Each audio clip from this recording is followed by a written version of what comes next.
할렐루야. 하나님의 은혜가 예배하는 이곳 가운데 가득하기를 주님의 이름으로 축원합니다. 우리 지난주 말씀 암송이었죠. 요한일서 4장 11절 말씀, 사랑하는 자들아 하나님이 이같이, 우리 함께 암송합니다. 시작. 사랑하는 자들아 하나님이 이같이 우리를 사랑하셨은즉 우리도 서로 사랑하는 것이 마땅하도다. 요한일서 4장 11절 말씀. 아멘. 이전에는 바로 앞에 있어서 우리가 눈치껏 찾아볼 수 있었는데 이제 멀리 있으니까 예, 그래요. 여러분, 날마다 주의 말씀을 암송하고 주의 말씀을 새김을 통하여서 우리를 사랑하시고 더하시는 그 은혜의 풍성함을 날마다 누릴 수 있는 우리 모든 영진 가족들 되어지기를 주님의 이름으로 축원합니다. 또 특별히 지난 한 주 동안인 명절의 긴 연휴로 우리가 가족들과 함께 그리스도의 사랑을 나누었으리라 생각되어집니다. 그 명절 가운데 주셨던 하나님의 은혜와 그 쉼을 통하여 또 내일부터 맞이하게 될 우리의 모든 일상 가운데 힘있게 승리할 수 있는 우리 모든 영진 가족들 되어지기를 다시 한번 주님의 이름으로 축원합니다. 홀로코스터의 생존자였던 빅터 프랭클이라고 하는 사람은 죽음의 수용소라고 하는 자신의 책에서 진정한 삶의 의미를 찾는 것에 대한 중요성을 말하고 있습니다. 홀로코스트라고 하는 단어가 어색한 분도 계시겠지만 이 말은 나치가 12년 동안이나 유대인들을 중심으로 자행했던 대학살을 이루는 말로 유대인들에 대해서 사회적 권리를 박탈하고 재산을 몰수하며 또 강제로 그들을 수용소에 몰아넣고 고된 노역과 또한 가스 등과 같이 그런 생화학 무기들로 그들을 죽인 일들로 인하여 약 575만 명이 죽었던 사건을 이르는 말입니다. 이때 살아남았던 빅터 프랭클이라고 하는 사람은 이런 말을 했어요. 극한 상황에도 삶의 의미를 찾는 것이 인간의 가장 중요한 동기이다라고요. 삶의 의미를 찾으면 힘들고 어려울 때도 살아갈 방법을 찾게 될 것인데, 그는 또한 이 책에서 니체의 말을 빌려서 삶에서 왜 살아가야 하는가를 아는 사람은 거의 모든 상황을 어떻게 살아가야 하는가를 알아 견뎌낼 수 있다라고 이야기했습니다.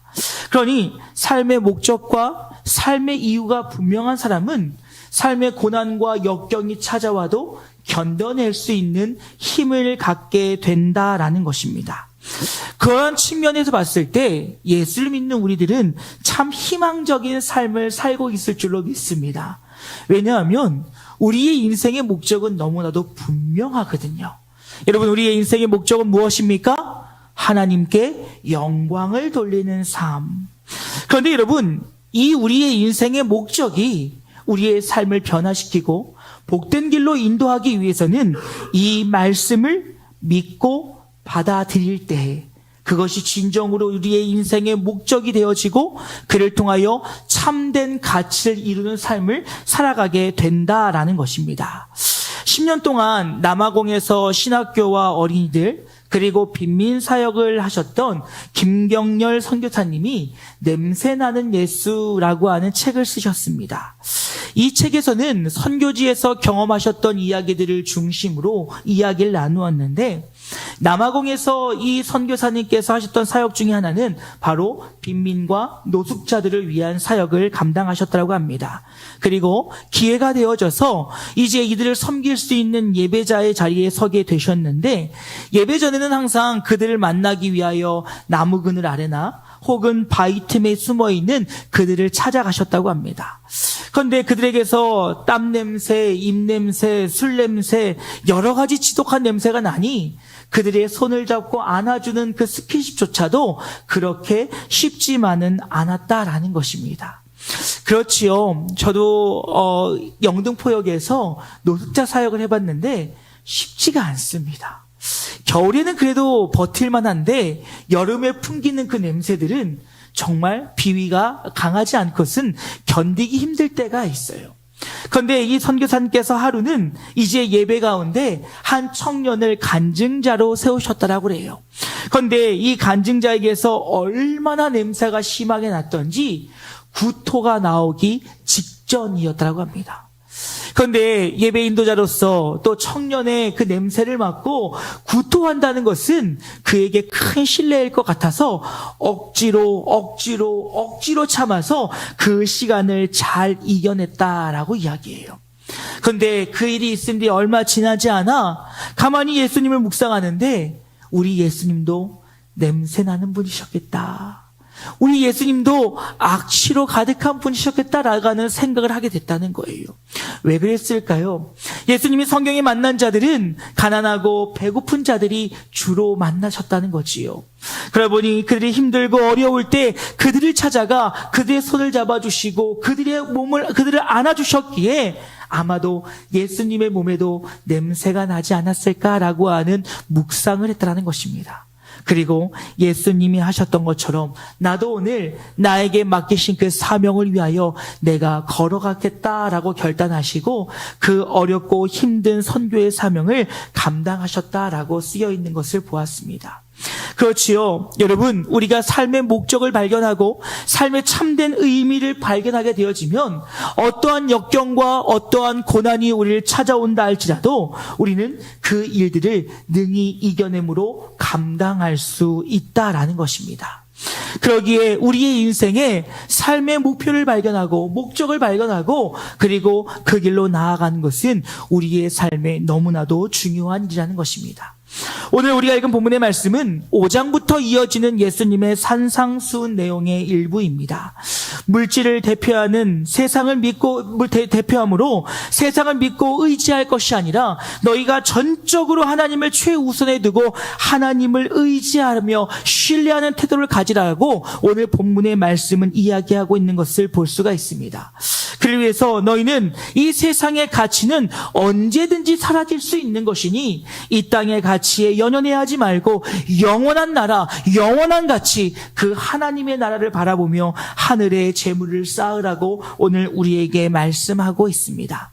오늘 이에 우리는 이 본문의 말씀을 통하여서 하나님의 영광이라고 하는 그 목적의 삶을 살아가고 있는 우리들이 이 세상을 향한 우리의 태도가 어떠한 모습으로 서야 될 것이며 우리가 어떻게 살아가는 것이 하나님께 영광되는 것인지를 다시금 기억하며 결단하는 복된 시간 되어지기를 주님의 이름으로 축원합니다.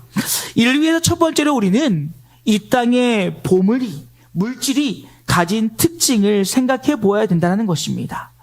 오늘 우리가 읽었던 본문의 말씀은 재물을 대하는 우리의 태도에 대해서 예수님은 말씀하고 계십니다. 그런데 이것은 단순히 재물의 이야기만이 아니라 그 영역을 넓히면 세상의 것들을 대하는 우리의 태도에 대해서 이야기하고 있다는 것이지요. 그러면 세상이 갖고 있는 특징들을 살펴보게 되어질 건데 첫 번째로는 여러분, 이 땅의 물질은, 이 땅의 것들은 많든 적든 만족감을 가질 수 없다라는 것입니다. 여러분, 19절을 보면요, 이 물질을 대하는 태도에 대해서 우리는 더 축적하려 한다라고 우리에게 말해주고 있습니다. 이 말은 여러분, 갖지 못한 자가 그것에 대해서 만족함을 갖지 못하는 것은 당연한 일이거니와 또 많이 가졌다고 할지라도 그것에서 만족하지 못하는 우리의 연약함을 이야기하고 있다라는 것이지요. 여러분, 우리는요, 내가 정한 어느 정도의 선에 도달하면 우리는 만족할 수 있을 것이라고 생각합니다. 하지만 여러분, 경험해 보셨을 것입니다. 아무리 내가 채운다 할지라도, 내가 아무리 가졌다 할지라도 그것에 만족하지 못하는 것이 우리의 모습이라는 것입니다. 하지만 이는 우리의 연약함인가 동시에 세상의 물질이 갖고 있는 특징이라는 거지요. 여러분, 저는 어린 나이에 결혼 생활을 시작하면서 저만의 한 가지 목표가 있었습니다. 그 목표는 무엇이냐? 잔고에 300만 원을 남겨두는 것이 제 인생의 목표였어요. 그래서 그 300만 원을 채우지 못하면 300만 원을 채우기 위해서 무던히도 노력했습니다. 만약에 조금이라도 내려온다, 그러면 아르바이트를 해서 대리운전을 하고 숯불갈비집에서 불을 피우고 또 여러 아르바이트를 하면서 그 300만 원을 채우려고 노력했어요. 왜 그랬냐면요, 저희 어머니 아버지가 싸울 때 보니까 300만 원 가지고 싸우시더라고요. 예. 뭐 근본적인 문제가 해결되지는 않는 것 같은데 300만 원 정도가 있으면 웬만한 급한 불들은 다 다 끄는 걸 보았습니다. 그래서 300만 원이 있으면 행복하겠구나. 300만 원이 있으면 아내와 싸우지 않겠구나라고 하는 그런 마음이 제 안에 있었어요. 그리고 실제로 결혼하고 몇 년 동안이나 그 300만 원을 지키기 위해서 무던히도 노력했습니다. 어느 때는요, 여러분 그것이 채워졌습니다. 그렇게 얼마가 지났습니다. 그런데 제 마음속에 어떤 마음이 드는지 아세요? 500만 원이 있으면 더 편할 것 같은데, 500만 원이 있으면 우리 집이 더 행복할 것 같은데, 500만 원이 있으면 와이프가 잔소리 안 할 것 같은데, 그래서 더 열심히 일하고 더 열심히 돈을 벌기 위해 애쓰고 거기에 매여 사는 제 모습을 발견하게 되었습니다. 하지만 그것이 나에게 그 어떤 만족도 기쁨도 주지 못하였다라는 것입니다. 이것이 바로 물질이 우리에게 주는 특징 중에 하나예요.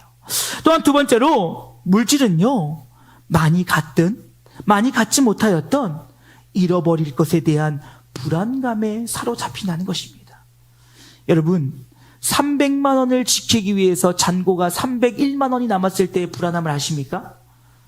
뭔가 하나만 사면 300만 원 이하로 떨어질 거에 대한 불안감이 잠을 못 이루게 해요. 또 때로는 그것이 너무 많아서 이것을 어찌할 바 몰라 빼앗기지 않을까, 잃어버리지 않을까 두려운 마음들을 갖게 한다는 것입니다. 여러분, 오늘 본문 19절 하반절 말씀 보십시오. 너희를 위하여 보물을 땅에 쌓아두지 말라. 거기는 좀과 동록이 해하며 도둑이 구멍을 뚫고 도둑질하느니라 라는 말고 우리에게 이야기하고 있습니다. 이것을 쌓아두면 안 되는 이유 중에 하나가 바로 무엇이냐? 이것들은 언젠가 사라질 것이라는 거예요. 이것은 절대 영원할 수 없는 것이라는 것입니다. 그렇죠. 여러분, 우리는요, 많이 갖기를 원합니다. 그래서 꿈을 꾸지요. 여러분, 아마 이 상상은 한 번씩은 다 해보셨을 거예요. 로또를 사서 1등이 되는 꿈. 그러면 우리는 가정을 세웁니다. 내가 로또에 1등이 되면 뭐 할까? 여러분, 뭐 하시겠습니까? 어떤 분들이 이래요. 교회의 빚을 제일 먼저 갚고, 그리고 교회에다 헌금을 얼마를 하고, 다 교회하다가 남은 걸로, 근데 계산해 보면 남은 게 없어요. 그렇지요? 네. 뭐 집을 사고 뭘 사고, 내가 한꺼번에 많은 것을 가졌다 할지라도 그것은 결코 영원하며 오래 갈 수 없다라는 것입니다. 심지어는 그것을 뺏기지 않을까라고 하는 불안한 마음으로 인하여서 세상과 사람들과 단절하는 일들이 일반적인 일이라는 것입니다. 그러니 여러분, 세상이 주는 물질의 특징은 바로 무엇이냐? 우리에게 불안함을 준다는 것이죠. 그로 인해서 여러분, 물질에 대한 잘못된 태도를 갖게 되어지면 세 번째로, 모든 마음이 물질을 향하기에 우리의 삶이 피폐해질 수밖에 없다라는 것이죠. 하나님이 우리에게 허락하신 이 도구를 우리가 도구로 보지 않고 목적이 되어지는 순간 우리의 모든 마음이 물질을 향하게 된다는 거예요. 여러분, 디모데전서 6장 10절 말씀 보면 이렇게 얘기합니다. 돈을 사랑하는 것이 온갖 악의 뿌리가 됩니다. 이것을 가지려고 열망하는 사람이 믿음에서 떠나 방황하다가 많은 고통을 당하고 마음의 상처를 입습니다 라고 이야기하고 있어요. 여러분, 뭐라고 이야기하고 있습니까? 우리의 모든 삶의 방향이 물질을 향하게 되어지면 결국 우리의 마음이 상하게 된다는 거예요. 결국 우리의 마음이 어려워짐을 통하여 우리가 고통 가운데 거하게 될 것이니 우리의 삶의 안락함과 유익함과 평안함을 모두 다 잃어버리게 된다라는 것입니다. 그러니 여러분, 물질은요, 결코 우리의 삶의 목적이 되어서는 안 된다는 거예요. 우리의 삶을 풍요하게 하기 위한, 우리의 삶을 누리게 하기 위한 도구가 될 수는 있지만 그것이 목적이 되어서는 안 된다라는 것입니다. 그러하기 오늘 성경에서 예수님은 뭐라고 말씀하십니까? 그러니 너희들은 그 재물을 이 땅에 쌓지 말고 하나님 나라에 쌓으라 라고 이야기하고 있습니다. 그렇다면 우리는 두 번째로 하나님 나라의 재물을 쌓는 것이 무엇인지에 대한 고민을 할 필요가 있다는 것이지요. 여러분, 말씀을 들으시면서 오해하지 마십시오. 하늘의 나라, 하나님 나라의 재물을 쌓는 것 헌금 많이 해라 이 얘기하는 것 아닙니다. 여러분이 헌금을 많이 해야 복 받습니다 이 얘기하는 것 아닙니다. 여러분, 하나님 나라의 재물을 쌓으라, 보물을 쌓으라 라고 하는 말씀은 무엇이냐? 너희의 시선을 하나님 나라로 향하고 하나님이 기뻐하신 뜻 가운데 살아가라고 말씀하시는 예수님의 말씀임을 잊지 않기를 주님의 이름으로 축원합니다. 헌금을 하는 것은 내가 주님을 바라보는 거에 반응의 몇 가지에 불과한 거예요. 그런데 우리는 착각해요. 자꾸 하늘에 쌓으라라고 하니까 뭔가 재물을 하나님께 드리고 물질을 드리고 그것에 한절 짓는 거예요. 허나 여러분, 하나님께 드림은 우리의 물질만이 아니라 우리의 시간과 우리의 건강과 우리의 자녀와 우리의 가정과 우리의 기업과 우리의 삶의 모든 것을 하나님을 향하게 하는 것이 하늘에 쌓는 것임을 잊지 않기를 주님의 이름으로 축원합니다. 22절과 23절 이렇게 이야기합니다. 눈은 몸의 등불이다. 그러므로 내 눈이 성하면 온몸이 밝을 것이며 내 눈이 나쁘면 온몸이 어두울 것이다. 만일 내 안에 있는 빛이 아주 사라져버린다면 내 마음이 얼마나 어둡겠느냐. 여러분, 오늘 예수님은 뭐라고 말씀하시냐면 너희가 빛을 보게 되면 너희도 빛의 사람이 된다는 거예요.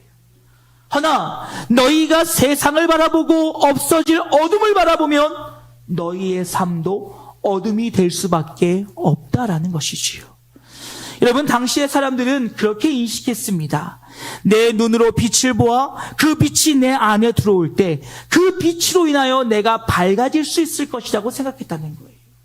이를 잘하셨던 예수님께서 뭐라고 말씀하시냐? 너의 시선이 어디를 바라보느냐에 따라서 너의 인생이 얼마든지 바뀔 수 있다라고 오늘 우리에게 말씀하시는 거예요. 그러니 너희가 세상의 물질, 세상의 권세, 세상의 힘과 자랑, 세상의 것들을 붙잡고 바라보고 있으면 너희의 생각은 그 물질이 조물 먹는 것처럼 너희의 인생이 어두워지게 될 것이나 너희의 시선이 하나님을 바라보며 하나님을 의지하며 하나님 앞으로 나아갈 때 주의 빛이 내 삶의 비침을 통하여 너희의 인생이 주님 보시기에 아름다운 인생으로 세워질 수 있다는 거예요. 여러분, 예수님께서 오늘 본문의 말씀을 시작하시면 뭐라고 얘기합니까? 19절에 너희를 위하여 라고 이야기하고 있어요. 여러분, 이 말은 무슨 말이냐면 원어를 보니까 자신의 욕심만을 채우기 위하여, 이 땅에 재물을 쌓는 것은 바로 무엇이냐? 나를 위하여, 나의 욕심을 채우기 위하여 나를 위한 것들이 이 땅에 재물을 쌓는 일이라는 거예요. 여러분, 그 말은 무슨 말입니까? 모든 시선이 나를 향하고 있다는 거예요. 나의 만족, 나의 즐거움, 나의 기쁨, 나의 것들, 나를 만족시키지 못하면 그 모든 것들이 불평과 불만이 되어진다는 것입니다.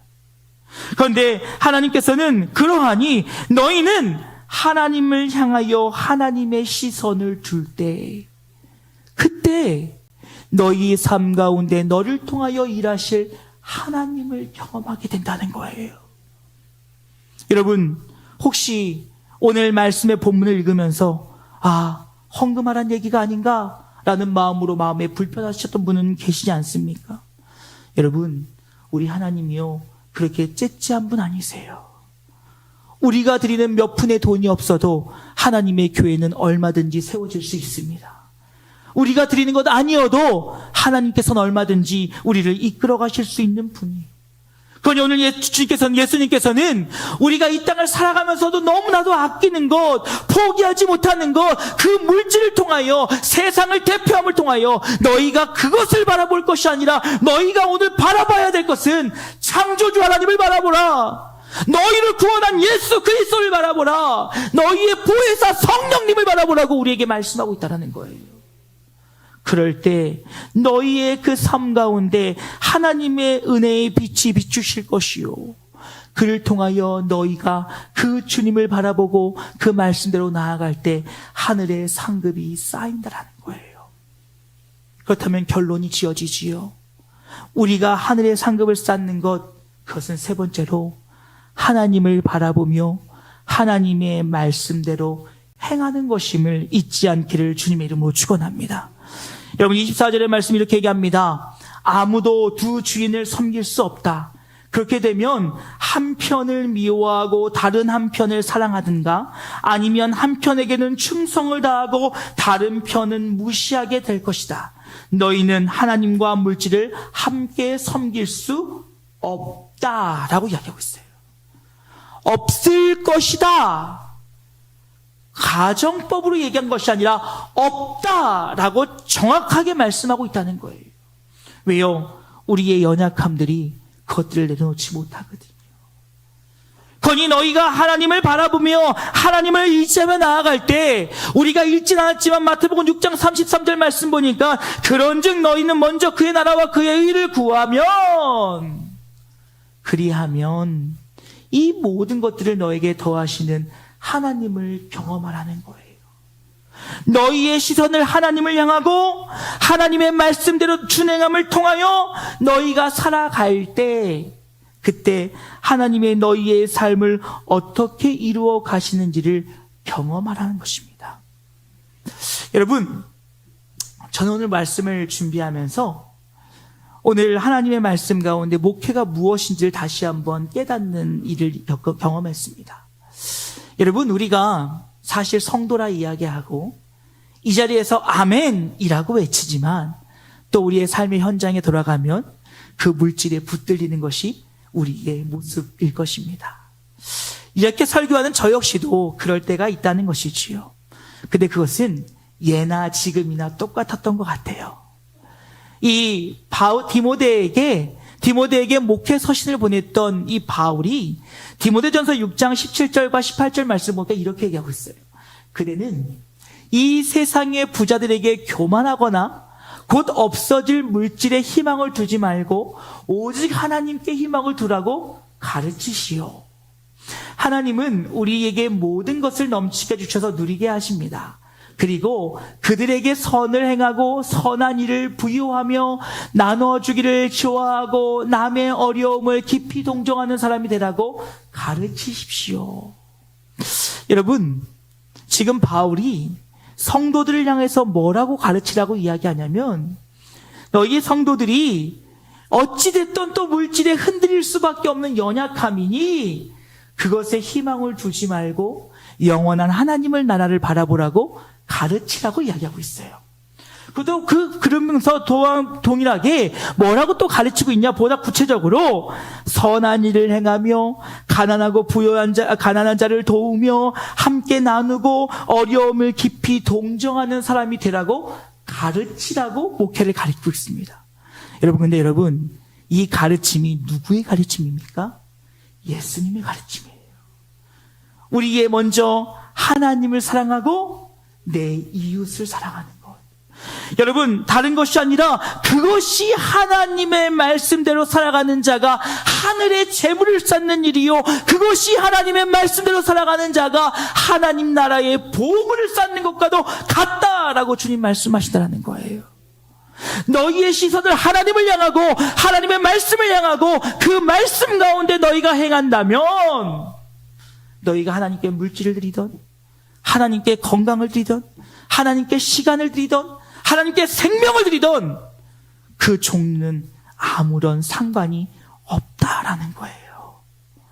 너희가 해야 될 일은 너희의 시선을 하나님을 향하고 그리고 그 가운데 하나님의 뜻을 지켜 행해야 된다라는 것입니다. 여러분, 그러기 위해서는 우리의 마음의 중심이 하나님을 향해야 된다는 거예요. 얼마 전에 한 개척교회에서 전교인 수련회를 한다면서 저에게 세미나의 강의를 부탁해 왔습니다. 내용은 무엇이냐면 개척교회 성도들이 가져야 될 마음가짐에 대한 강의였어요. 제가 할 자격이 있었겠습니까?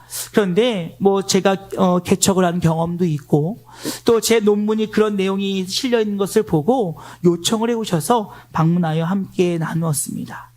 그러면서 많은 이야기를 했죠. 첫 번째는 협력자, 돕는 자가 되지 말고 사명자가 되라고 이야기했습니다. 여러분, 그 얘기는 무슨 얘기냐면 돕는 자가 되어지면 교만해질 수가 있어요. 어느 목사를 돕는다. 가난하고 배고픈 어느 교회를 돕는다. 그러면 어느 순간이 되어서 자신의 마음이 틀어지면 그 모든 것들로부터 끊어낸다는 거예요. 그래서 돕는 자가 아니라 사명자가 되라고 가르쳤습니다.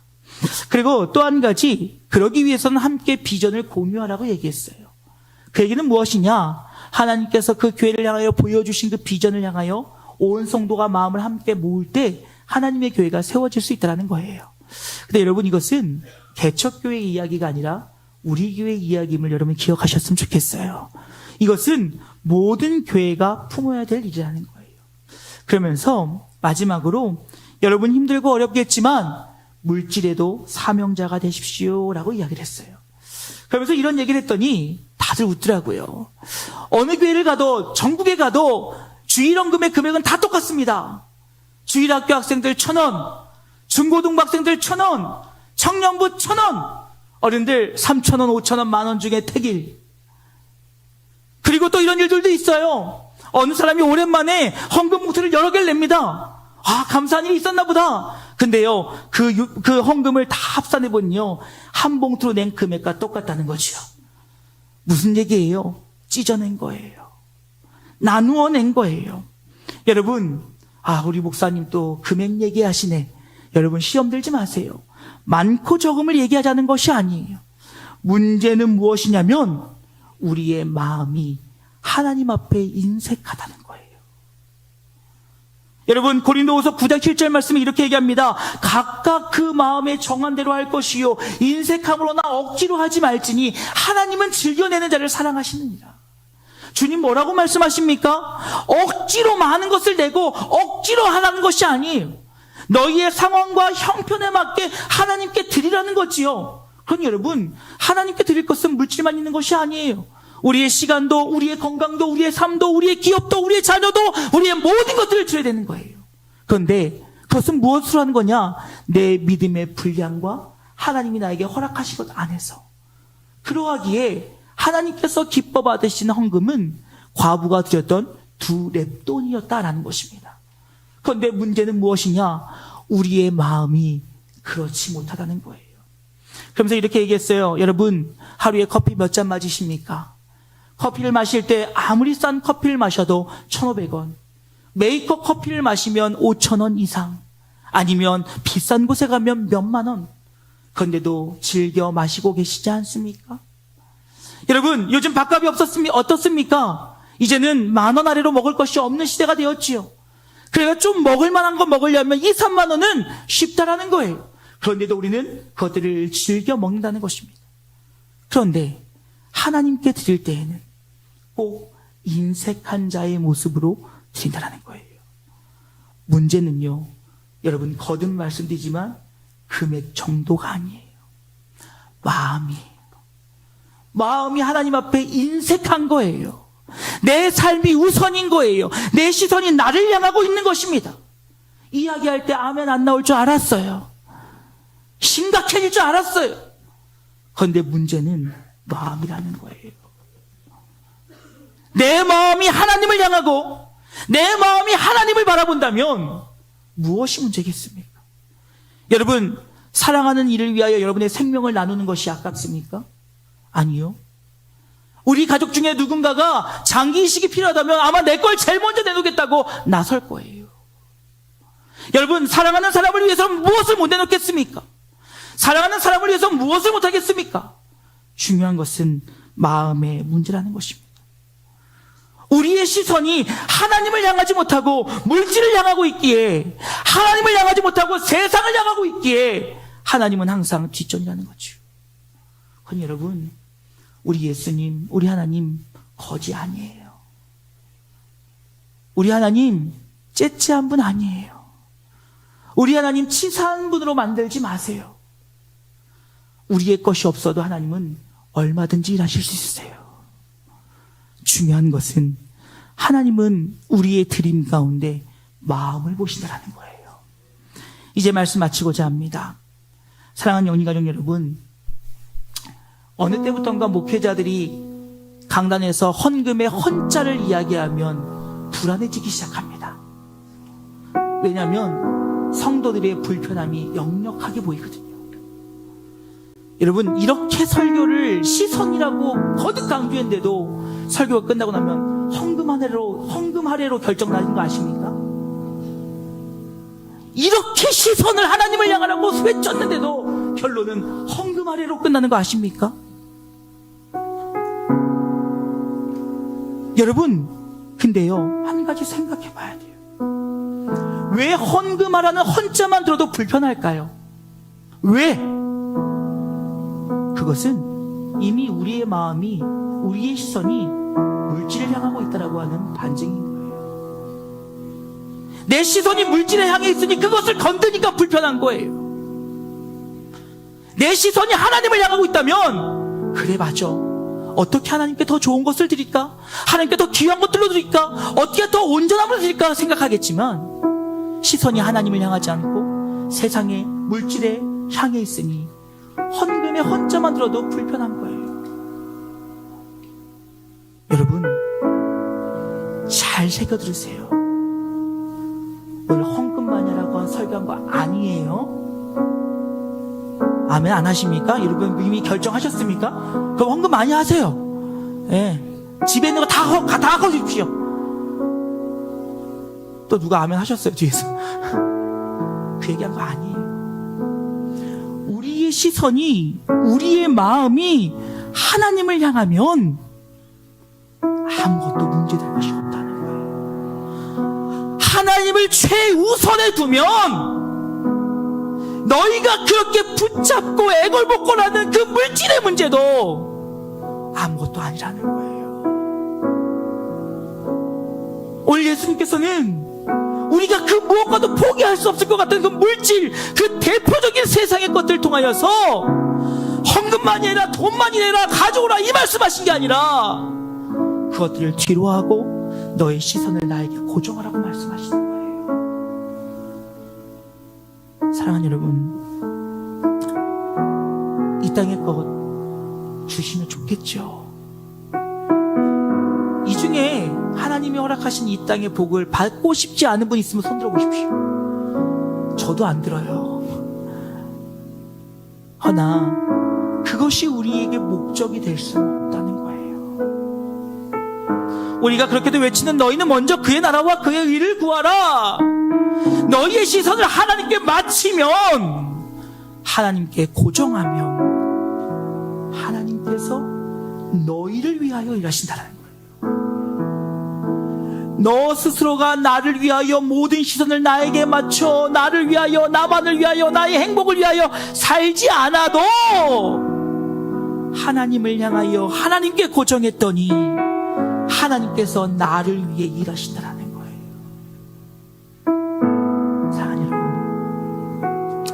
하늘의 재물을 쌓는 것, 다른 것이 아니라 하나님께 시선을 고정하고 하나님 말씀대로 순종하는 것임을 기억하시기를 주님의 이름으로 축원합니다. 그럴 때 좀도 동록도 도둑들 들지 않는 그 하나님의 상급이 하늘에 가득하여 주님께서 우리 부르신 그날 주님 앞에 섰을 때 착하고 충성된 종아 잘하였도다, 그 칭찬과 함께 우리에게 허락해 주실 줄을 믿습니다. 그러니 사랑하는 여러분, 모든 시선을 하나님께 고정합시다. 그리고 하나님의 뜻 가운데 살아갈 때 우리에게 주신 하나님의 은혜를 경험하는 우리 모든 영진가족들 되어질 수 있기를 주님의 이름으로 축원합니다. 우리 이 시간에 시선이라고 하는 찬양으로 설교 마무리했으면 좋겠어요. 우리의 시선을 주님께 맡길 때 주님께서 우리에게 일하신다라고 하는 그 가사가 우리에게 능력과 힘이 되어질 수 있기를 주님의 이름으로 축원합니다. 함께 찬양하고 기도하길 원합니다.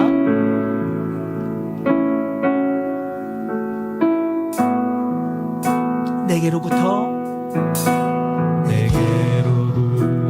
눈을 들어 주를 보기 시작할 때 주의 일을 보겠네.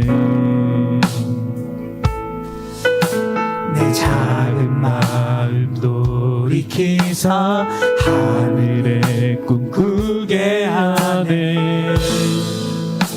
주님을 볼 때 모든 시선을 주님께 드리고 살아계신 하나님을 느낄 때 내 삶은 주의 역사가 되고 하나님이 일하기 시작.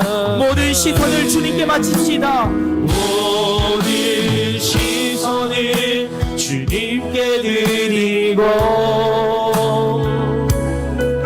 살아계신 하나님을 느낄 때 내 삶은 주의 역사가 되고 하나님. 다시 한번 결단한 마음을 찬양합시다. 모든 시선을 주님께 드리고 살아계신 하나님을 느낄 때 내 삶은 주의 역사가 되고 하나님이 일하기 시작한. 사랑하는 여러분, 함께 기도하기 원합니다. 하나님, 나의 모든 시선을 주님께 고정하게 하여 주시옵소서. 오직 주의 나라와 주의 영광을 위하여 나아갈 때 하나님 내 삶을 새롭게 하신 하나님의 놀라운 을 경험하는 우리 모두가 되어지길 원한다라고 우리 주의 이름 한번 크게 부르고 함께 기도하길 원합니다. 기도하시겠습니다. 주여